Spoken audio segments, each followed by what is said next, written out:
9వ అధ్యాయము 1 కొరింథీ పత్రిక. ఒకసారి అందరము కలిసి చదువుకుందామండి.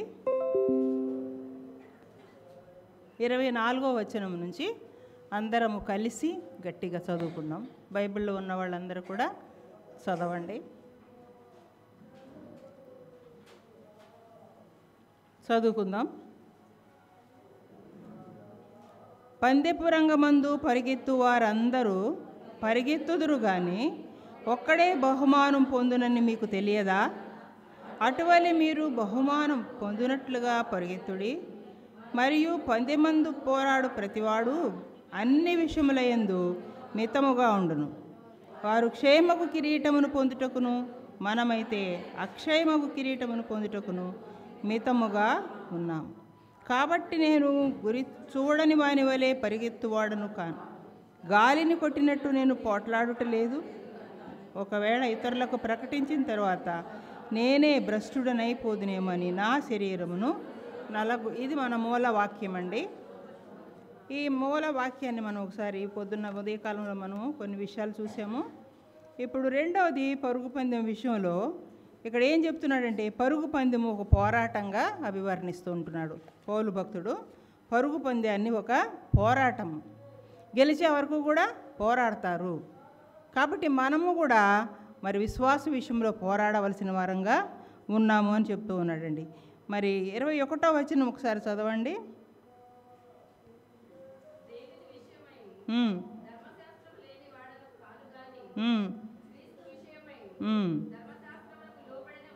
లోబడిన వాడనే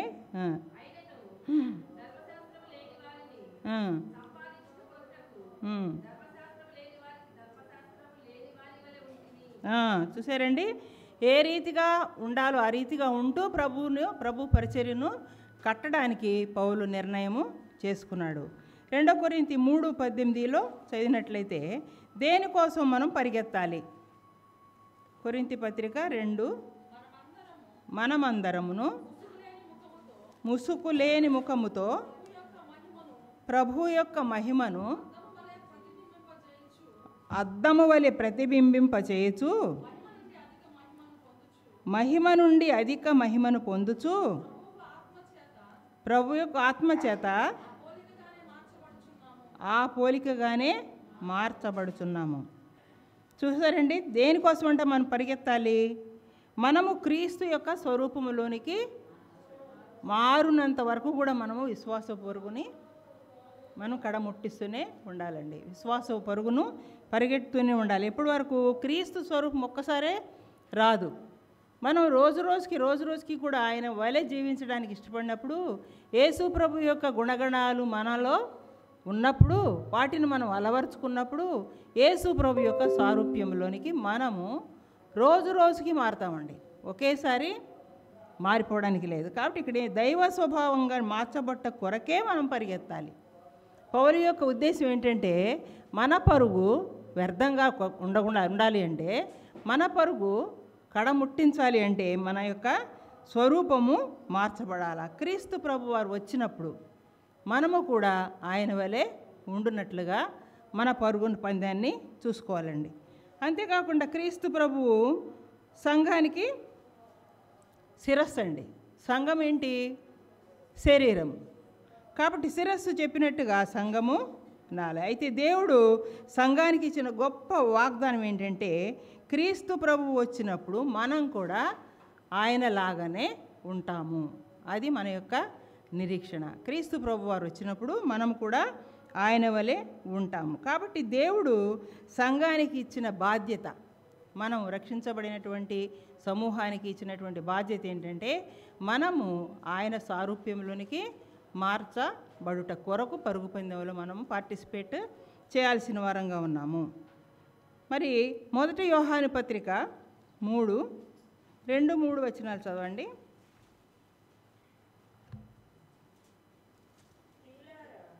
ప్రియులారా, మనమిక ఏమవుదుమో ఇంకా ప్రత్యక్షపరచబడలేదు.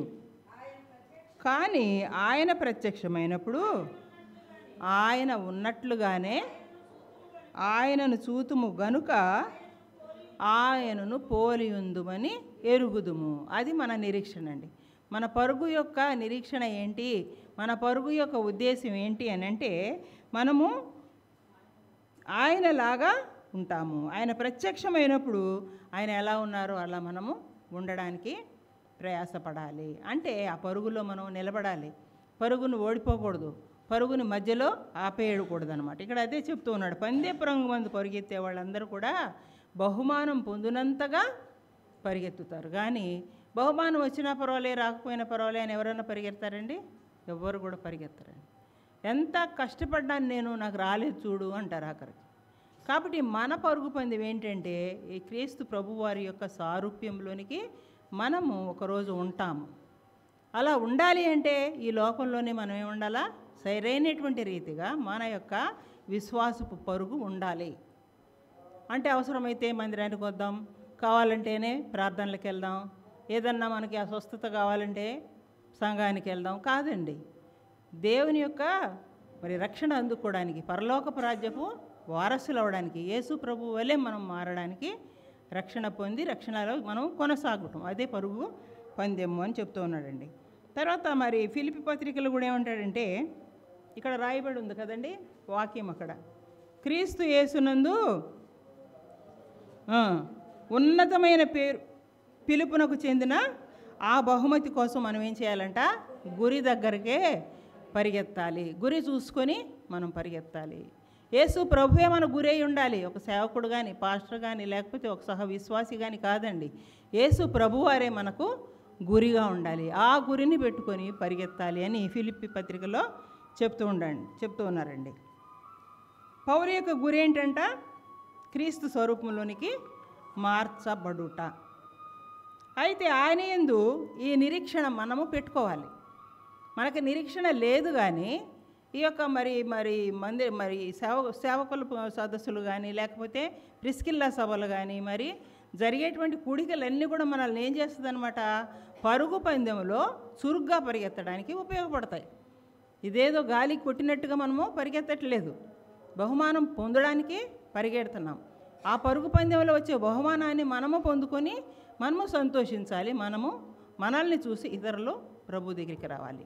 కాబట్టి ఆ పరుగు పందెం కొరకే మనము పరిగెత్తాలండి. పేతురు ఏం చెప్తున్నాడో చదువుదాం ఒకసారి. తన 2వ పత్రికలో పేతురు 1వ అధ్యాయము 4-7 వచనాల్లో ఇలా రాయబడి ఉందండి. ఆ మహిమ గుణాతిశయములను బట్టి ఆయన మనకు అమూల్యములను అత్యధికములనైనా వాగ్దానముల మూలముగా మీరు అనుసరించి ఉన్నారు. ఇంకా దురాశను అనుసరించడం వలన లోకమందున్న భ్రష్టత్వము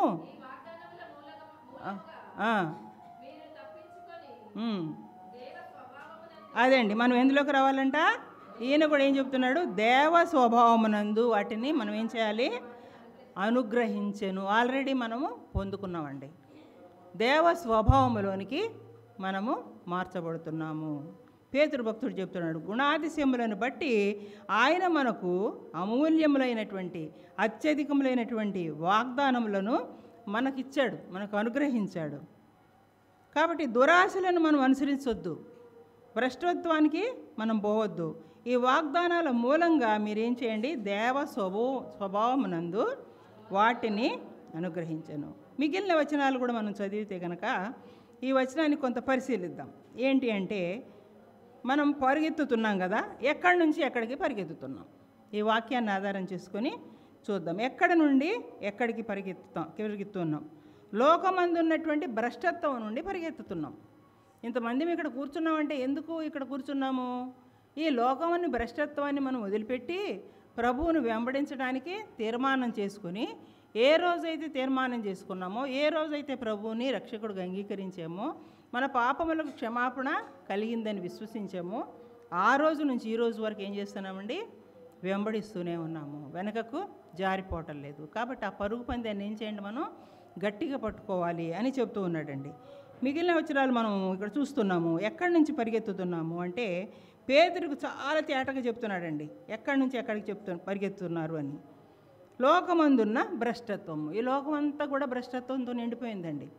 ఎక్కడ చూసినా పాపము, ఎక్కడ చూసినా విరోధాలు, ఎక్కడ చూసినా యుద్ధాలు, కల్మషాలు, కపటాలు అనేకం ఉంటున్నాయి. ఈ భ్రష్టత్వం నుండి తప్పించుకోవాలి అంటే మనం ఎందులో పాలివారం అవ్వాలి? దైవ స్వభావములో పాలివారం అయ్యాలి. దైవ స్వభావములో పాలివారమై పరిగెత్తాలి. ఇంకా ఏదో బరువులు మనం మోసుకుంటూ పరిగెత్తితే మన యొక్క పరుగు కడముట్టించలేము. మన పరుగుకు తగిన బహుమతిని మనం అందుకోలేము. మనం ఏం చేస్తున్నామంటే పరిగెత్తేది ఈ లోకంలో ఉన్న దాన్ని అంతా వదిలిపెట్టి పరిగెత్తాలి. ఈ లోకము కావాలి, నేను కావాలి, దేవుడు కావాలంటే అది అయ్యే పని కాదండి. మన లోకంలో ఉన్నదంతా కూడా వ్యర్థము. దానిని మనం భ్రష్టత్వము అని పలుకుతున్నాడు ఇక్కడ పేతురు భక్తుడు. ఈ భ్రష్టత్వం నుంచి పారిపోవడమే నిజమైనటువంటి పరుగు. కాబట్టి భ్రష్టత్వం నుంచి మనం పారిపోవాలి. కాబట్టి ఇంకేం చెప్తున్నాడంటే ఈ లోకంలో ఉండేది మరి దేవుణ్ణి విడిచిపెట్టి అవిశ్వాసంలోనికి, అపవిత్రతలోనికి, మరి పాపములోనికి మనము దాసులంగా వెళ్ళిపోకూడదు. ఈ సాతాను ఏం చేస్తుందన్నమాట, పాపం అనేటువంటి దాస్యంలోనికి మరల మనల్ని పిలుస్తూ ఉంటాడు, లాగాలని చూస్తూ ఉంటాడు. కాబట్టి మనం ఏం చేయాలా? ఆ పాపపు దాసత్వం నుండి, సాతాను బంధకాల నుంచి ఏం చేయాలి? విడిచిపెడితేనే పరిగెత్తగలం. అవి విడిచిపెట్టకుండా ఉంటే కనుక అవి మనల్ని బంధిస్తాయి. పొద్దున చూసాం కదా, లోకము మనల్ని బంధిస్తుంది, లోక ఆశలు ఉన్నాయి, లోకంలో ఉన్న సమస్తము బరువులు మనము మోస్తూ ఉన్నాము. ఏవేవి వదిలిపెడితే తేలికగా ఉంటామో ఆ తేలికగా ఉన్నప్పుడే మనము రన్నింగ్ రేసులో గెలుపొందగలము అని చెప్తున్నాడు అనమాట. అండి క్రీస్తు ప్రభువులోనికి విశ్వాసం ఉంచేము, ఆయన కృపను బట్టి, ఆయన శక్తిని బట్టి అండి మనలో నుండి భ్రష్టత్వము పోతుంది. కాబట్టి మనలో భ్రష్టత్వం పోవాలి అంటే యేసు ప్రభువు వెలుగులోనికి వచ్చి మన పరుగును ఆల్రెడీ ప్రారంభించాం. ఎవరైతే యేసు ప్రభువుని అంగీకరించారో ఆ రోజు నుంచి పరుగు పందెంలో ఉన్నారు. కానీ బహుమతి పొందినంతగా పరిగెత్తాలి. బహుమతి పొందినంతగా పరిగెత్తాలి అంటే ఈ లోకంలో ఉన్న భ్రష్టత్వం అనే బరువుని మనము దించి వేసుకోవాలి, దాన్ని అసహించుకోవాలి. కొన్ని దేవునికి ఇష్టం లేని కార్యాలను, ఆ బరువులను మనం ప్రక్కగా పెట్టేస్తే అప్పుడు మనము ఆయన మార్గంలో ప్రవేశించగలము, ఆయన సారూప్యంలోనికి ఎదగగలము. ఆయన వచ్చినప్పుడు ఆయన ఉన్నట్టుగానే మనం ఆయన్ని చూడగలము అని అర్థమవుతుందండి. పేతురు ఈ భాగంలో ఏమంటాడంటే పరిగెత్తే వారికి చెందినటువంటి కొన్ని అంశాలు చెప్తున్నాడు. ఎవరైతే రన్నింగ్ రేసులో పార్టిసిపేట్ చేస్తారో వాళ్ళకి ఒక 8 అంశాలు ఈ భాగంలో చెప్తూ ఉన్నాడు. అవి ఏం చేస్తున్నాయి అన్నమాట, మన దైవిక పరుగును అవి రుజువు చేస్తాయి. ఈయన చెప్పినటువంటి 8 అంశాలు మన దైవిక పరుగు ఎలా ఉందో దానిని మనము రుజువు చేయగలచ్చు అనమాట. ఎట్లా అంటే 2వ పేతురు పత్రిక చూడండి,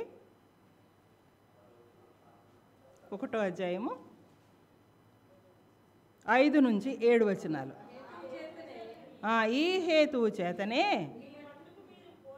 మీ మట్టుకు మీరు, ఎవరికి వారే ఎట్లా ఉండాలంట, పూర్ణ జాగ్రత్త కలవారై, నెగ్లిజెన్స్ పనికిరాదు, పూర్ణ జాగ్రత్త కలిగిన వారై మీ విశ్వాసమునందు సద్గుణమునందు జ్ఞానమునందు ఆశానిగ్రహమునందు సహనమునందు భక్తి యందు సహోదర ప్రేమయందు దయను అమర్చుకునుడి.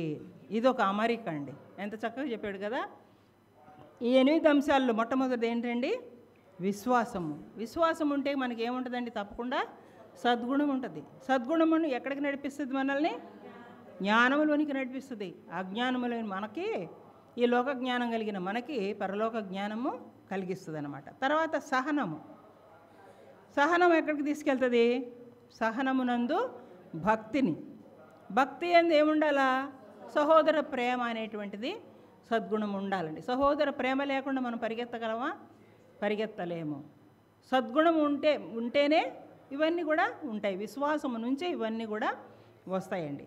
తర్వాత చూసినట్లయితే ఇంకేమంటున్నాడంటే అక్కడ దయ, సహోదర ప్రేమ యందు దయ కలిగి ఉండాలి. దయ అనేటువంటి పరుగు, సహోదరత్వ ప్రేమ అనేటువంటి పరుగు, ఇవన్నీ కూడా మనం చేయాలి. సహనము అనేటువంటి పరుగు, జ్ఞానము అనేటువంటి పరుగు, ఇవన్నీ కూడా ఒకదానికి ఒకటి లింక్ అయ్యి ఉన్నాయి. అందులో ఏది మిస్ అయినా సరే మన పరుగు మధ్యలో ఆగిపోతుందండి. అందుకే అక్కడ ఏం చెప్తున్నారంటే, యేసుక్రీస్తును గూర్చినటువంటి అనుభవ జ్ఞాన విషయంలో ఏం చేస్తున్నారంటే, మిమ్మల్ని సోమరులైనను నిష్ఫలులైనను కాకుండా చేయును అని చెప్తూ ఉన్నాడండి. మన పరుగు ఎలా ఉండాలో తెలుసుకోవాలంటే ఈ 8 అంశాలను మనము చూడాలి.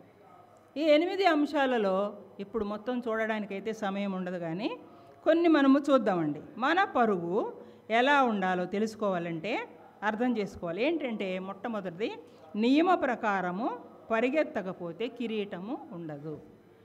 నియమ నిబంధనలు పాటించే మనము పరుగు పందెంలో ప్రవేశించాలి. నా ఇష్టం వచ్చిన నియమ నిబంధనలు వాళ్ళు పెట్టాలి కాదండి. బైబిల్ పెట్టినటువంటి నిబంధనల ప్రకారం మనము ప్రారంభంలోనే వాటిల్ని అనుసరిస్తూ పరిగెత్తాలి అని చెప్తున్నాడు. మొట్టమొదట ఏం చెప్తున్నాడంటే పేతురు, విశ్వాసమునందు ఏంటంట?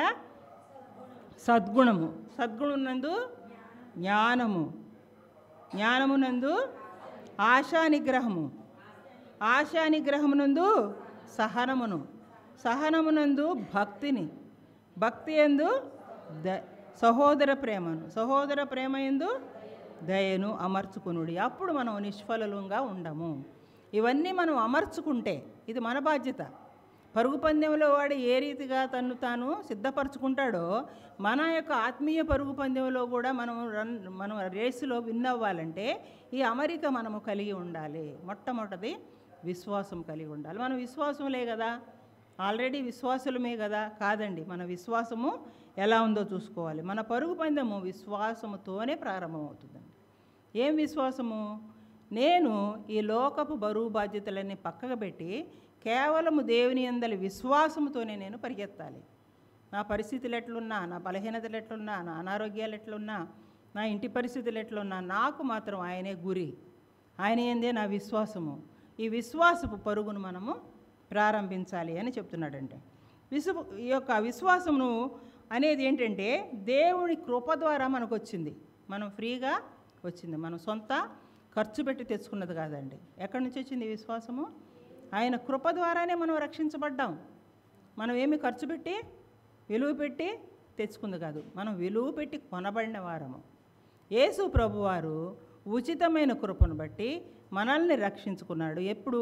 మనం ఆయన యందు విశ్వాసము ఉంచాం కాబట్టి విశ్వాసం అనేది కృప ద్వారానే మనకి కలిగింది. మరి ఆయన కృప ద్వారా కలిగినటువంటి ఈ విశ్వాసాన్ని మనం ఏం చేయాలి? మనం వాడాలండి. ఎవ్రీడే లైఫ్లో మనం ఏం చేయాలి? ప్రతిరోజు దినదినము దాన్ని యాక్టివేట్ చేసుకుంటూ ఉండాలా. నాకు విశ్వాసం ఉంది, నీకు క్రియలు ఉన్నాయి కాదండి.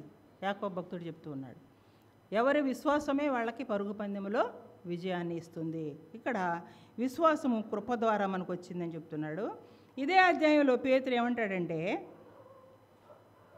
మొదటి వచనంలో ఏమంటాడంటే,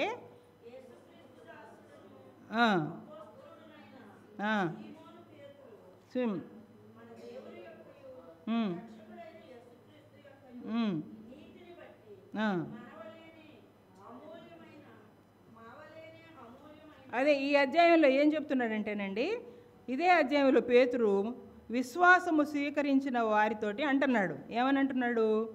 మనము విశ్వాసాన్ని ఎలా పొందుకున్నామంట? పరిశుద్ధాత్మ ద్వారా పొందాము. ఎప్పుడు పరిశుద్ధాత్మ? మనం రక్షించబడినప్పుడే ఆ త్రియేక దేవుడు మన హృదయంలోకి వచ్చారు. తండ్రి, కుమార, పరిశుద్ధాత్ముడు.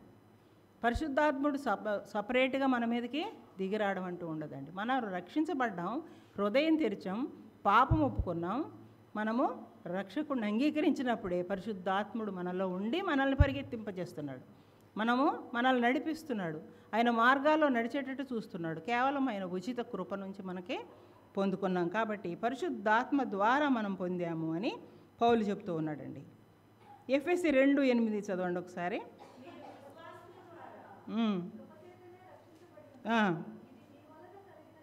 మీ వలన కలిగినది కాదు. అదండి, విశ్వాసము మనకు అనుగ్రహించబడింది. 8వ వచనం చూస్తే, దేవుని కృప ద్వారానే మనం విశ్వాసాన్ని పొందాము. సొంతగా మన విశ్వాసం ఏం లేదండి. ఆయన కృప ద్వారా పొందినటువంటి విశ్వాసంలో మనము పరుగు పందెము మొదలుపెట్టాలి. ఈ కృప ద్వారానే మన విశ్వాసాన్ని ప్రారంభించాలి. ఆ విశ్వాసం మీదనే మనము మన క్రైస్తవ జీవితాన్ని కట్టుకోవాలి. ఎలా కట్టుకుంటున్నామో మనల్ని మనము పరిశీలించుకోవాలి. మన విశ్వాస జీవితాన్ని ఎలా కట్టుకుంటున్నామో ఆ కట్టుకునే విధానం మీదనే మనం పొందేటువంటి బహుమానము ఆధారపడి ఉంటుంది. మనకే అర్థమైపోతుంటుంది, నా విశ్వాస జీవితం నేను ఎలా కట్టుకుంటున్నాను కాబట్టి నా కోసం ఒక బహుమానము దాచి ఉంచబడింది, నేను ఒక రోజున దాన్ని పొందుకుంటాను అని చెప్తూ ఉన్నాడండి. ఇక్కడ చూసినట్లయితే క్రైస్తవ జీవితాన్ని మనం ఎలా కట్టుకుంటామంట, విశ్వాసం మీదనే.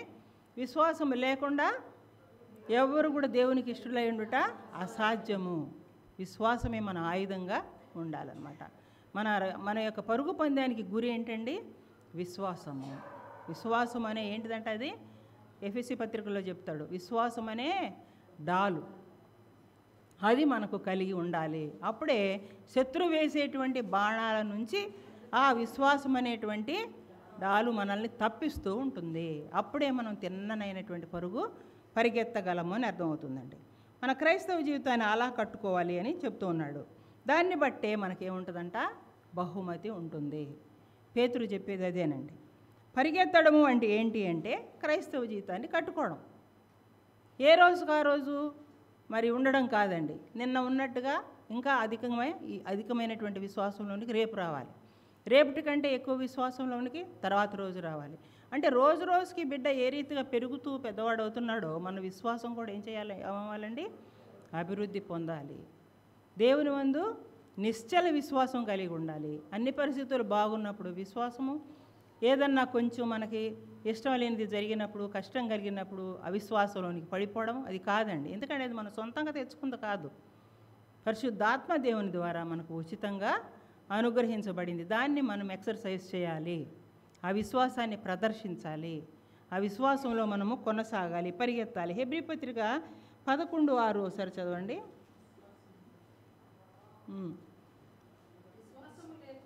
విశ్వాసము లేకుండా దేవుని యొద్దకు వచ్చేవాడు ఆయన ఉన్నాడని తను వెతుకువారికి ఉండాలి, అమ్మవాళ్ళని కదా. ఏదైతే మరి క్రీస్తు నందలి మరి విశ్వాసంలో నుండి మనం ప్రారంభించబడతామో, విశ్వాసంలో అది పరుగు పందెంలో గెలుపు తీసుకొస్తుంది. మనం యేసు ప్రభువు లేకుండా ప్రారంభించబడితే అదేంటిదండి, పాపం. దేవుణ్ణి అంగీకరించకుండానే నేను భక్తురాలను అనుకోవడం, రక్షణ పొందకుండానే నేను విశ్వాసిని అనుకుని భ్రమపడడం, అదంతా కూడా ఏంటండి, దేవుని దృష్టికి పాపము.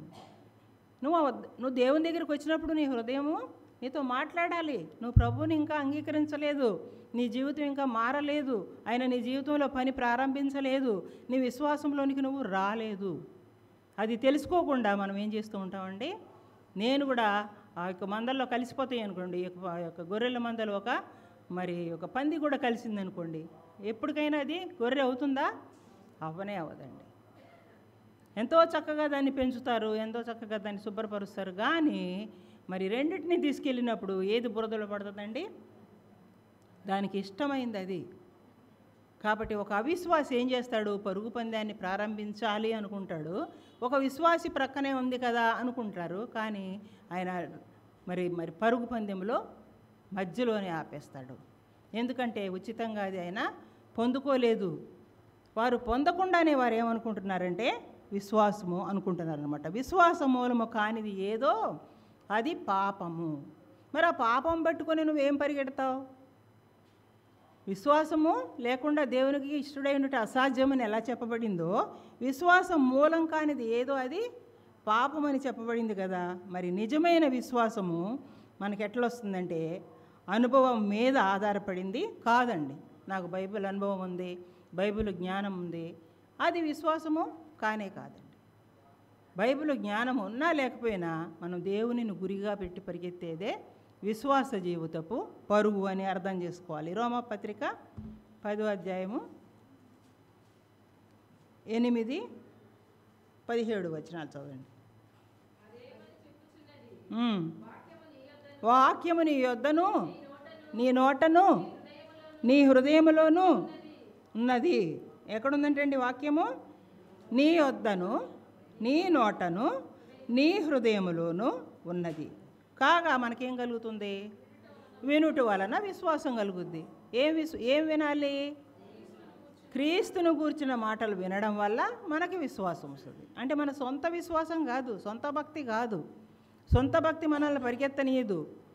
ఈ భక్తులతో ఉన్నాను, విశ్వాసులతో ఉన్నాను, విశ్వాసుల మధ్యన ఉన్నాను కాబట్టి నాది కూడా విశ్వాస పొరుగే అనుకోవడము పాపము. కాబట్టి ఇక్కడ ఏం చెప్తున్నాడంటే మరి పత్రికలో పౌలు, వాక్యము నీ యొద్ద ఉండాలి, నీ నోట ఉండాలి, నీ హృదయములో ఉండాలి. అది ఏంటి అంట? మేము ప్రకటించుచున్న విశ్వాసము వాక్యమే. పౌలు ఏమంటున్నాడు? మేము ప్రకటించుచున్నది ఏంటి? విశ్వాస వాక్యమే. విశ్వాసంలోనికి మీరు రండి అని ఆయన వాక్యము బోధ చేస్తున్నాడు. ఆ బోధన మనం ఏం చేయాలి? ఇంకా ఎవరైతే ప్రభువుని అంగీకరించకుండానే పరుగు పందెంలో ఉన్నామనుకుని మోసపోతున్నారో వాళ్ళు ప్రభువు దగ్గరికి రావాలి. తర్వాత చూసినట్లయితేనండి, క్రీస్తుని గురించి మాట వలన కలుగుద్ది. శ్రమలు కలిగినా సరే, కష్టాలు వచ్చినా సరే, మన ప్రార్థనలకు జవాబు రాకపోయినా సరే ఏమవుతుందండి? మన విశ్వాసము కదిలించబడకూడదు. మన విశ్వాసం నిశ్చలంగా ఉండాలి. బండ మీద కట్టబడినటువంటి ఇల్లు వలె ఉండాలి. అంటే మనం ఏం చేయాలన్నమాట? కష్టాలు వచ్చినప్పుడు పక్కకి వెళ్ళిపోకూడదు, శ్రమలు వచ్చినప్పుడు తొలగిపోకూడదు. ఈ శ్రమలోనే ఇంకా మన విశ్వాసం పెంచుకోవాలి. ఈ శ్రమలోనే మన వాక్యానికి ధ్యానము చేయాలి. అదే విశ్వాసపు పరుగు. విశ్వాసము మనలను పరిపూర్ణతకు తీసుకెళ్తుంది అని రోమాపత్రిక 5వ అధ్యాయంలో 1 నుంచి 5 వచనాలు ఎవరన్నా చదవండి.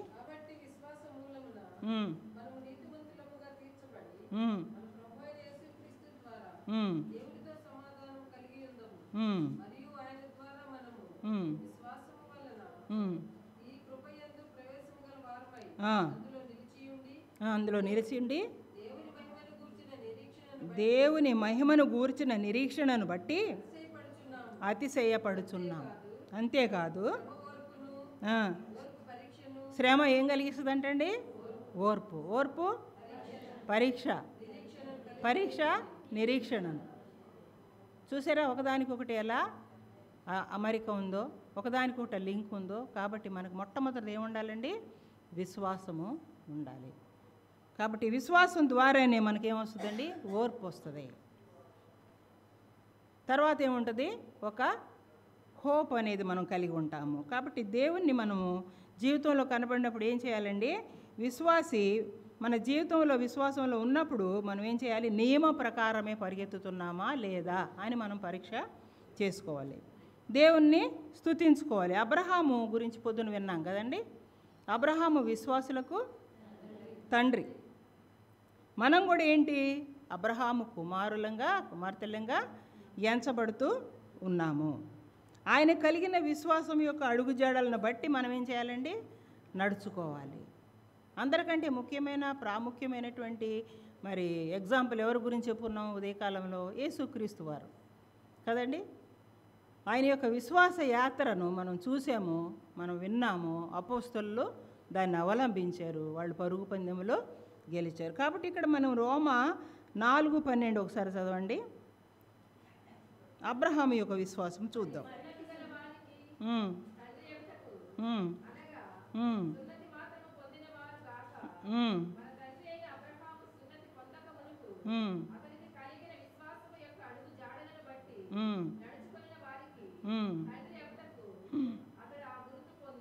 నాలుగు 12 చదివితే మరి కుమారుని ఇస్తాను అని దేవుడు వాగ్దానం చేశాడు కదండి.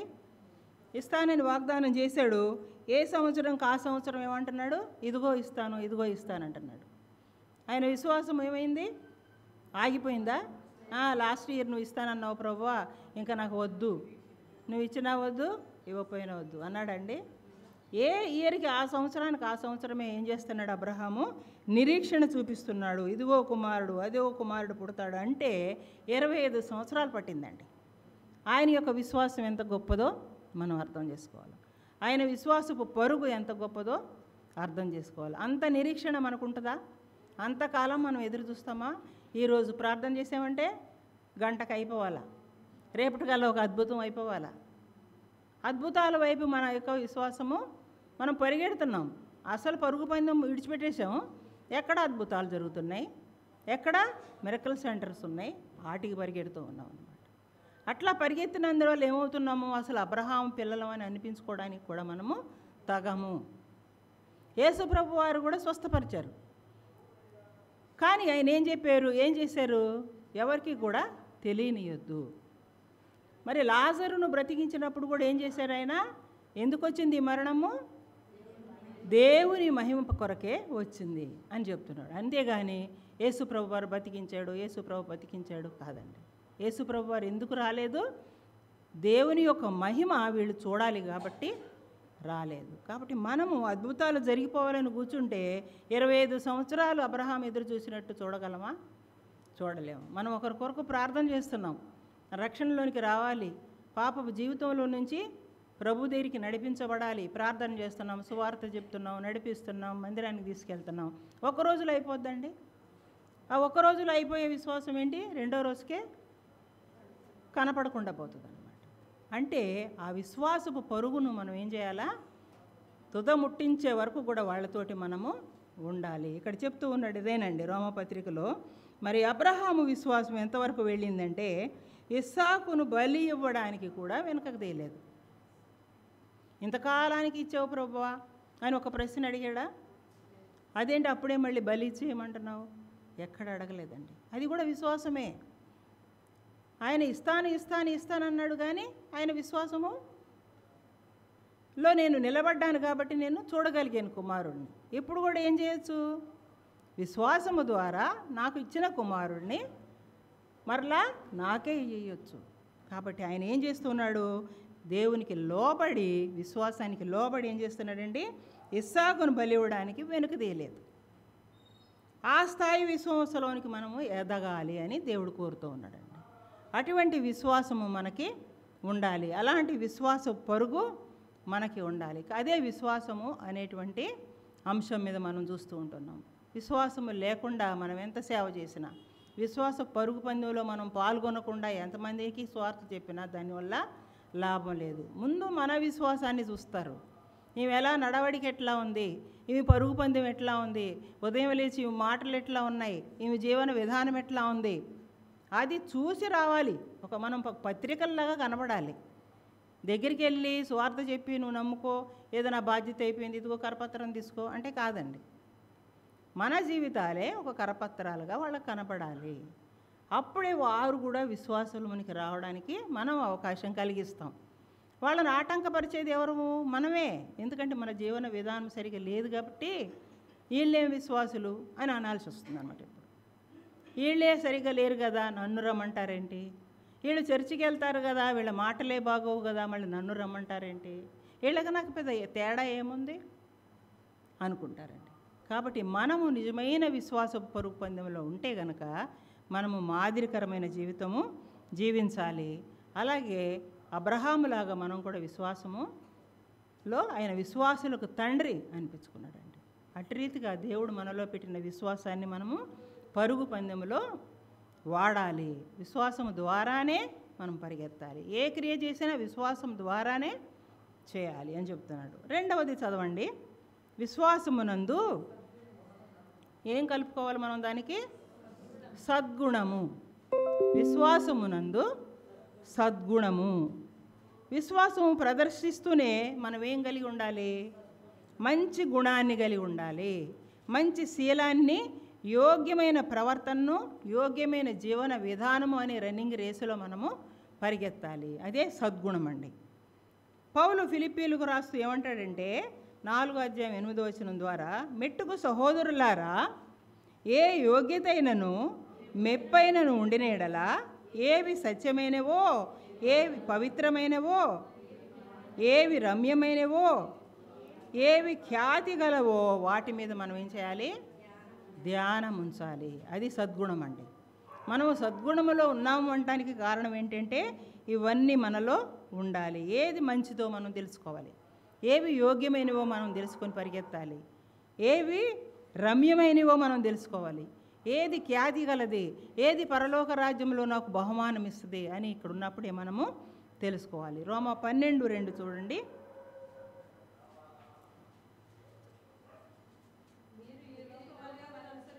మీరు ఈ లోక మర్యాదను అనుసరింపక ఉత్తమమును అనుకూలమును సంపూర్ణమునైన దేవుని చిత్తమేదో పరీక్షించి తెలుసుకొనున్నట్లు మీ మనసు మారి నూతన మగుట వలన రూపాంతరము పొందుదురు. మనం ఏం చేయాలండి? మనసును మార్చుకోవడానికి ఇష్టపడాలి, రూపాంతరం పొందడానికి ఇష్టపడాలి. ఆ యొక్క సద్గుణం అప్పుడే మనకి అలవరచబడుతుంది. విశ్వాసం నందు సద్గుణం ఉండాలి. నాకు విశ్వాసం ఉంది కానీ సద్గుణం లేదు అంటే ఏమీ లేదనమాట. నీలో క్రియలు లేవు. క్రియలు లేని విశ్వాసం ఏంటండి? మృతము. కాబట్టి మనం సద్గుణముని అలవరుచుకోవాలి అని చెప్తూ ఉన్నాడండి. నూతన మగుట వలన మీరు రూపాంతరము పొందుడి. యోగ్యమైనది ఏందో, ఖ్యాతి గలదేందో మనం తెలుసుకోవడమే మనము సద్గుణము. కొలసీ పత్రిక చూడండి, 3:2 ఇలా రాయబడి ఉంది.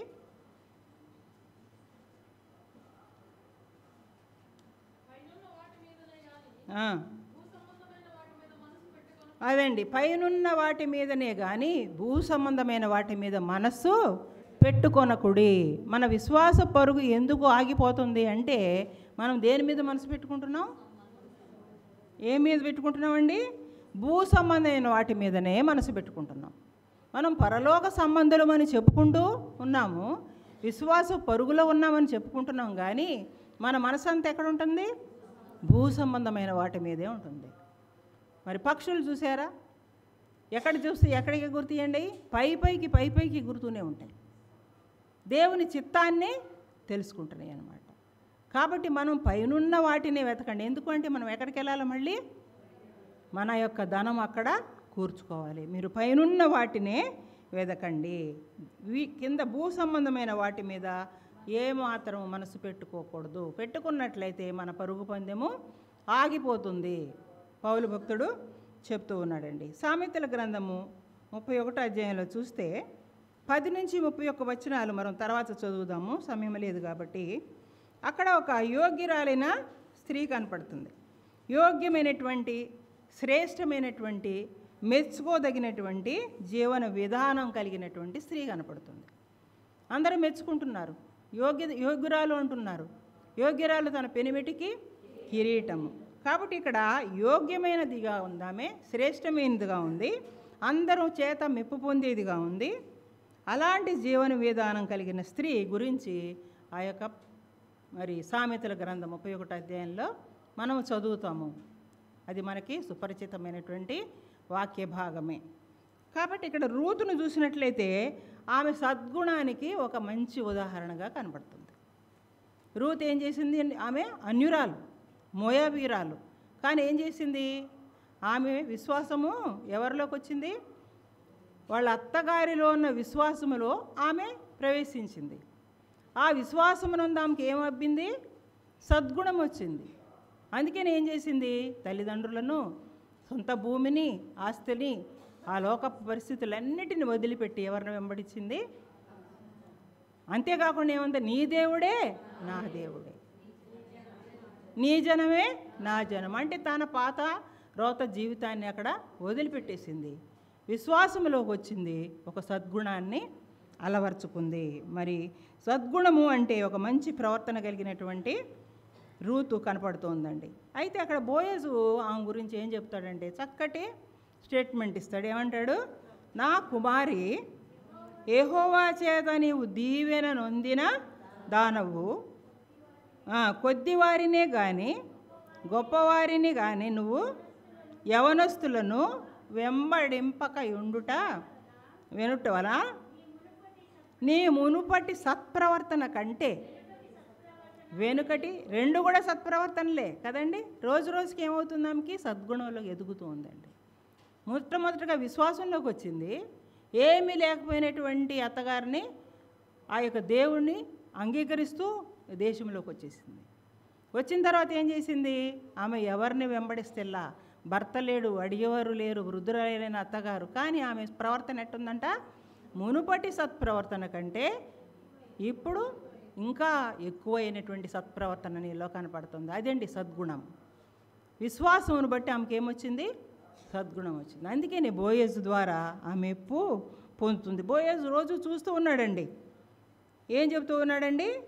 నీ పెనిమిటి మరణమైన తరువాత నీవు అత్తకు చేసినదంతా నాకు తెలిసింది అని 2:10-11 చెప్తాడు.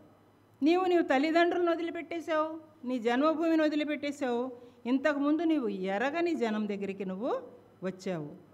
యెహోవా నీవు చేసిన దానికి ఏమిస్తాడంట? ప్రతిఫలం ఇస్తాడు.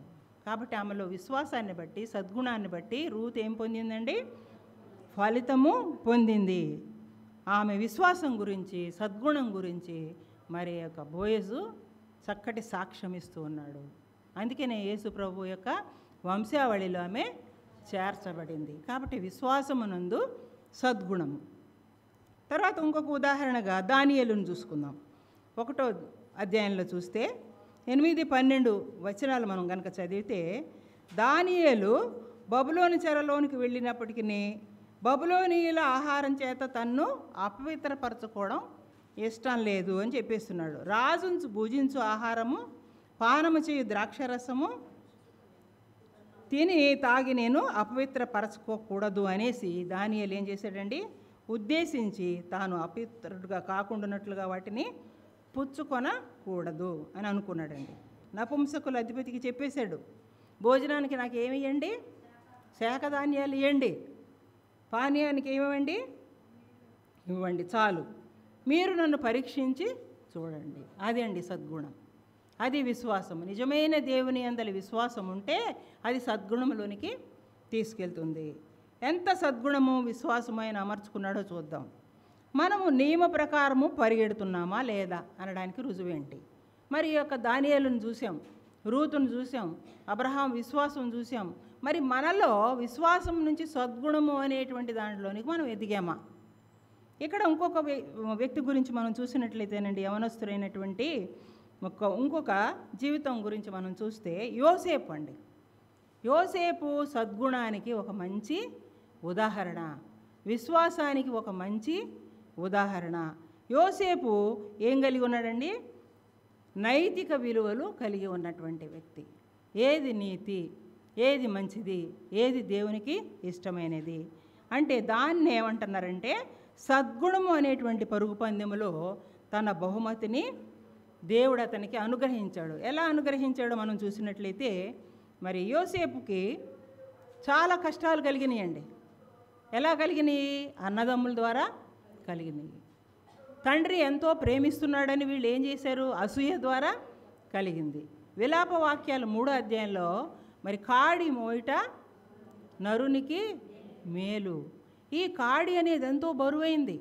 ఈ కాడి మోపింది ఎవరండి? ఈ యొక్క యోసేపు మీద దేవుడే మోపుతున్నాడు. ఏమి కాడి మోస్తున్నాడైనా? ఆదికాండము 37వ అధ్యాయము 5వ వచనం 1, 11వ వచనం 1 చూస్తే యోసేపు సహోదరుల యొక్క వైఖరి కనపడుతూ ఉంది. ఏం చేస్తున్నారు వాళ్ళు?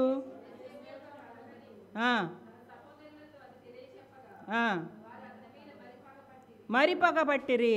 పగ అనేటువంటి కాడిని యోసేపు మీద మోపుతూ ఉన్నారు. ఎందుకు వస్తుంది పగ? సహించలేనితనం. మంచి గుణాలు ఉన్న వాళ్ళని మనం ఏం చేయము? సహించము. చెడ్డ గుణాల వాళ్ళని ఏం చేస్తాము? తృణీకరిస్తాం.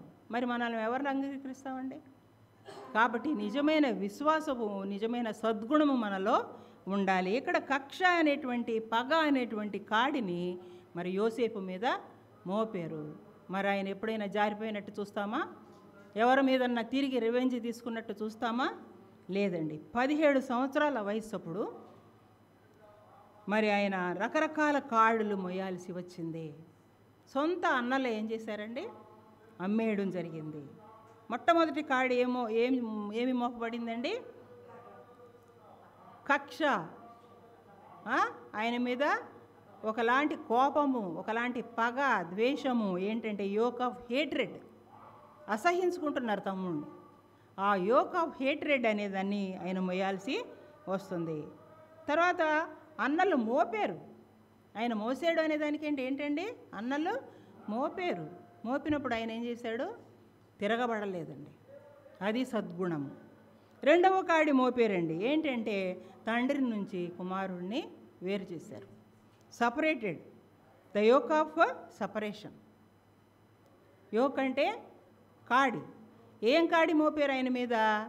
తండ్రి ఎంత ప్రేమిస్తున్నాడు, ఈయనకి స్పెషల్ అంగీ కుట్టించాడు, ఈయన చాలా ప్రేమగా చూస్తున్నాడు, ఈయన అన్నదమ్ముల మీద చెప్పేటువంటి అన్నీ కూడా వింటున్నాడు, మమ్మల్ని శిక్షిస్తున్నాడు కాబట్టి ఈయనకి ఏం పెట్టాలి? ఈయన మీద సపరేట్ చేసేయాలా, తండ్రి నుంచి వేరు చేసేయాలా, తండ్రి ప్రేమ నుంచి వేరు చేసేయాలా. అంతా మొట్టమొదట కక్ష అనే కాడి పెట్టారు. రెండవదిగా తండ్రి నుండి, స్వస్థలం నుండి ఏం చేశారు? అమ్మేశారు. అమ్మపడ్డవాడుగా అయిపోయాడండి మిద్యానీయులకు, పోతీఫర్కి. తర్వాత 90 ఏళ్ల వయసు ఉన్నటువంటి యాకోబు ఎలా అయిపోయాడండి? ఏడుస్తూ ఉన్నాడు అనమాట. అలా తండ్రి నుండి వాళ్ళు సపరేట్ చేసేసాడు. సపరేషన్ అనేటువంటి కాడిని యోసేపు మీద మోపారు. యోసేపులో ఏముంది? సద్గుణం ఉంది. అందుకని ఆయన ఏం చేశాడు? తిరగబడలా, ఓర్చుకున్నాడు. మరి మోకాళ్ళ పైకి మరి పాదాల దాకా అంగి కుట్టాడు కదండి వాళ్ళ తండ్రి. పాదాల దాకా అంగి ఉంటే ఏంటంటే ఆయన ఒక నాయకుడు అని అర్థం. పొట్టి అంగి కుడితే కనుక అదేంటంటే ఒక సేవకుడు, ఒక దాసుడికి ఇస్తారనమాట. అది ఎందుకంటే ఈజీగా పని చేయడానికి. ఆయన్ని ఒక దాసుడుగా కాకుండా ఎలా చూశాడు? ఆయన ఒక లీడర్ అవుతాడు, ఒక నాయకుడు అవుతాడని తండ్రి ముందుగానే గుర్తిరిగి ఆయనకు ఒక లాంగ్ అంగీని, పొడవైనటువంటి అందమైన అంగీని కుట్టించాడు. దాన్ని కూడా ఏం చేశారండి వాళ్ళు? లేక చంపి దాని మీద ఏం పెట్టారు? మరి యొక్క గొర్రెపిల్ల రక్తాన్ని పూశారు. అంటే తండ్రిని మోసం చేస్తున్నారు. దేనివల్ల? కక్ష, వాళ్ళకి పగ, వాళ్ళకి ద్వేషము. అందుకనే తండ్రి నుంచి దూరం చేసేసారు. ఈ కాళ్ళన్నీ కూడా ఆయన మోస్తూనే ఉన్నాడు కానీ నోరు తెరవట్లేదండి. సొంత ఇంటి నుండి, తండ్రి నుండి ఆయన ఏం చేయబడ్డాడు? వేరు చేయబడ్డాడు. తండ్రి దగ్గర మరి లేకుండా చేసేటువంటి కాడి యోసేపు ఏం చేస్తున్నాడండి? మోస్తూనే ఉన్నాడు. మూడవది ఏంటంటే దాస్యం అనే కాడి. ఎలా అమ్మేశారండి? పోతీఫరు దగ్గర దాస్యం చేయబడ్డాడు. అతని పొలంలో ఏం చేయబడ్డాడు అంటే పని చేయాల్సి వచ్చింది. ఒక లీడర్గా ఉండాలి అని వాళ్ళ నాన్న కుట్టించినటువంటి దాన్ని బట్టి వాళ్ళు ఏం చేయలేకపోయారు? సహించలేకపోయారు. సద్గుణం వాళ్ళల్లో లేదు. కాబట్టి ఏం చేస్తున్నారు? ఇక్కడ ఒక పని చేసే బానిసలాగా ఆయన్ని అమ్మేయడం జరిగింది. ఇక్కడ మరి యోసేపు భయపడుతున్నట్టు మరి జాగ్రత్తగా పని చేసుకోవాలి. కానీ అతను రూపసి. ఎవరికి పుట్టిన కుమారుడండి? రాహేలుకు పుట్టిన కుమారుడు. కానీ మనం కూడా కొన్ని ఉద్యోగాలు ఏం చేస్తామండి? శ్రమలు పొందుతాం. అక్కడ కూడా యోకు మోయాల్సి వస్తుంది, కాడిని మోయాల్సి వస్తుంది. అదే మనము సద్గుణం ఉంటే కనుక వాళ్ళు ఏం చేస్తారు? మోపే వాళ్ళే సిగ్గుపడతారు. కాబట్టి మనం మోయడానికి ఇష్టపడాలా. యేసు ప్రభు వారు మ్రాను మీద వేలాడి శాపగ్రస్తుడయ్యారు. ఆయన మీద ఎంత బరువు మోపారండి? అలాగే యోసేపు మీద కూడా వీళ్ళు కక్ష అనే కాడి, సపరేషన్ అయినటువంటి కాడి వీరు మోపినట్టుగా చూస్తున్నాం. నాలుగవదిగా చూస్తే ఏం చెప్తున్నారంటే ఇక్కడ పోతీఫర్ వైఫ్ చేత టెంప్ట్ చేయబడ్డాడు, శోధనలోనికి తీసుకురాబడ్డాడు. శోధన అనే కాడి మోపబడింది. అది కూడా ఎలాంటి శోధన అండి? పోతీఫరు మరి తన ఇంటిని పట్టించుకోవడం లేదు. మరి యజమానురాలి భార్య ఏం చేస్తుంది? ఆయన మీద కన్ను వేసింది. రోజు రోజుకి ఏం చేస్తుందంటే ఆమె ఆయన్ని విసిగిస్తూ ఉంది. ఇల్లంతటికీ యజమాని, దేశం అంతటికీ నాయకుడు. కానీ మరి దినదినము ఏం చేస్తుందండి? మరి యోసేపుని ఆయన భార్య వేధిస్తూ ఉంది. ఎవరి భార్య? పోతీఫరు, ఆయన యజమాని యొక్క భార్య. అట్లా ఆమె ఏం చేస్తూ ఉంది అంటే ఒక yoke of potential temptation from Potiphar's wife. Potiphar యొక్క భార్య నుంచి ఒక శోధన అనేటువంటి కాడి మోపబడుతుంది. అయితే ఇక్కడ చూస్తే ఐదోది చూస్తే డిఫర్మేషన్, స్కాండలైజ్ చేశారండి. అపఖ్యాతి అనే కాడి. ఎవరి వల్ల? ఆమె ఏం చేసిందండి? ఆయన మీద నింద మోపింది. మరి పోతీఫర్కి తెలుసు. ఏం తెలుసు? యోసేపు ఎటువంటి వాడో తెలుసు, ఆయన భార్య ఎంత చెడ్డదో తెలుసు. కానీ ఏం చేశాడు అక్కడ? ఎవరిని సపోర్ట్ చేశాడు? మరి చేయని నేరము మోపాడు. అంతేకాకుండా నిర్దోషిగా ఉన్నటువంటి ఆయనకి బరువైన కాడి యోసేపు మోయాల్సి వచ్చిందండి. అంటే ఇక్కడ పోతీఫర్ యొక్క మరి ఉద్దేశం ఏంటంటే కృతజ్ఞత లేదు. కృతజ్ఞత లేని దానికి వ్యతిరేక పదం ఏంటంటే కృతజ్ఞత కదా. ఏమాత్రము కూడా విశ్వాసములు ఇన్ని కార్యాలు నాకు చేసి పెట్టాడు కదా, నాకు బదులుగా ఎన్ని పనులు చేస్తున్నాడు కదా, ఈయన మంచివాడు, మంచి యవనస్తుడు, మంచి క్యారెక్టర్ ఉండగలిగిన వాడు. ఆయన ఏం వదిలిపెట్టాడండి? కోర్టు వదిలిపెట్టేశాడు కానీ క్యారెక్టర్ని కాపాడుకున్నాడు కదా. అంగీని ఆమె చేతికి వదిలేసి పారిపోయాడు. అలాంటి యోసేపు మీద ఏం చేశాడు ఆయన? కృతజ్ఞత అనేటువంటి కాడి మోపాడు. ఏమాత్రము ఆయన యందు నమ్మిక లేకపోవడం, అపనమ్మిక. ఎవరి కొరకు? భార్యని సపోర్ట్ చేస్తున్నాడు. కాబట్టి ఇక్కడ యోసేపు జైలుకు వెళ్ళాల్సి వచ్చిందండి. ఆమె చేసిన పని వల్ల పోతిఫర్ యొక్క కృతజ్ఞత లేని కారణంగా ఈయన ఎక్కడ వాళ్ళకి వెళ్ళాల్సి వచ్చింది? ఎంత బరువైన కాడండి, ఎవరైనా మోయగలరా?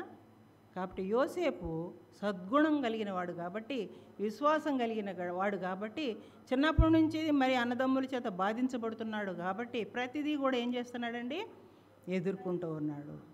తర్వాత 7వది ఏంటి అంటే yoke of suffering in prison, శ్రమల్లో అనేటువంటి కాడి. ఎక్కడ? చెరసాలలో.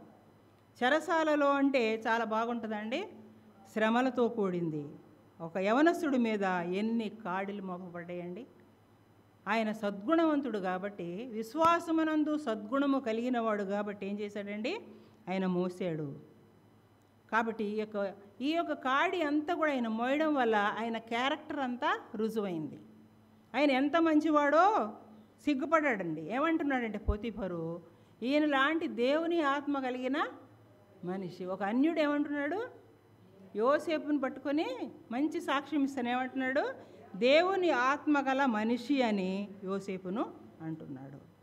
అలాగే అన్నలు వచ్చారు కరువులో, వాళ్ళు కూడా ఏం చేశాడండి? పశ్చాత్తాపం పడ్డారు. కానీ శ్రేష్టమైనవి వాళ్ళ అన్నలకి ఇచ్చాడు. ఏమన్నా పగ కనపడుతుందా?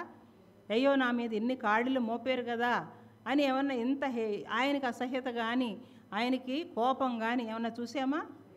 కరువులో వాళ్ళని ఏం చేశాడు? ఆదుకొని శ్రేష్టమైనవి వాళ్ళ అన్నదమ్ములకి ఇచ్చాడండి. ఇక్కడ మనకి ఏం కనపడుతుంది అంటే ఒక క్యారెక్టర్ కనపడుతుంది యోసేపుది. రూతు ఎలా మంచి క్యారెక్టర్ తను కాపాడుకుందో, విశ్వాసమునందు సద్గుణాన్ని కలిగి ఉందో, మరి అక్కడ బోయజు ద్వారా మెప్పు పొందిందో, ఇక్కడ కూడా పోతిఫర్ ఏం చేస్తున్నాడు? యోసేపుని మెచ్చుకుంటున్నాడు. ఏమని? ఆయన నిర్దోషాన్ని తెలుసుగానే ఆయన కాల్చుకొని పంపించాడని కూడా ఆయన బాధపడి ఏమంటున్నాడు? దేవుని ఆత్మ కలిగిన మనిషి. కాబట్టి ఆ రీతిగా మనం దేవుని ఆత్మ కలిగిన మనుషులంగా ఉండాలంటే మనం ఏముండాలా? విశ్వాసమునందు సద్గుణము కలిగినటువంటి పరుగులో మనము ఉండాలి అని దేవుడు కోరుకుంటూ ఉన్నాడు. కాబట్టి ఇక్కడ చూసినటువంటి వాక్యం రెండే మరి చూసామండి. వాళ్ళు ఏం చూసాము? విశ్వాసము, సద్గుణము చూసాము. ఇంకేమున్నాయి? సద్గుణమునందు జ్ఞానము, జ్ఞానమునందు ఆశానిగ్రహము, ఆశానిగ్రహమునందు సహనమును, సహనమునందు సహోదర ప్రేమ,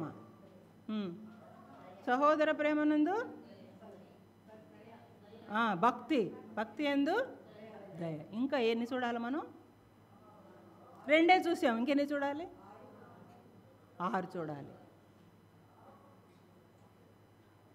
కాబట్టి 8 కూడా మనం గుణగణాలను ఒకసారి రాత్రి మనము ధ్యానం చేద్దాము. మనలో ఎంత విశ్వాస పరుగుంది, మనలో ఎంత సద్గుణాలు మనం కలిగి ఉన్నాము అనే విషయంలో మనల్ని మనము సరిచేసుకుంటూ మనం ప్రార్థన చేసుకుందాం.